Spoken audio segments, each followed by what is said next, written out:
जोहार गे सनम को जहार आयो पंची स्टोर तरफ से खन सनम को गे सगुन दाराम और नॉय नेल दापे नोआ को दो हुयुग कना पंची रिना कलेक्शन कना। तो जहाँ तिना नुंका पंची साड़ी को पे व्यवसाय तबना सनाम हर ठेन गे इᱧ मेटांग नेहर तेहेन जुदी बन नेला नोआ पंची साड़ी दो एकमात्र अब सांताड़ गे बन व्यवहार दा नोडे दो किन्तु देखो हपन दो बाको बांदेया नोआ को पंची साड़ी दो आदो ओना कायते नोआ गे इñ दो ललई सानाई कना एकमात्र जहां को विभिन्न जगह स्टल को पे इदीदा अब सानताड़ा मेला करे गे स्टल इदी पे देखो हपना मेला करे दो स्टल आलोपे इदिया चेदा इन मेतापे आलोपे इदिया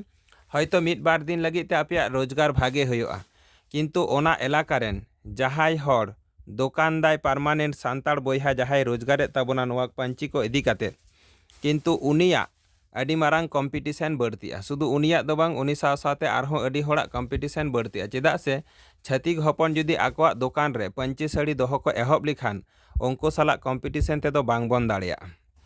तो ओना जायगा खन तेहेñ देखो हपन मारांग मारांग व्यवसा को तेंगो कदा अब सानताड़ हपन दो एखोनो अवरी बन तेंगो दाड़िया तो अब एहब रे जाते नुंका उनको साला कम्पिटिशन आलो हुयो ताबन मा ओना तेगेñ मेता पेया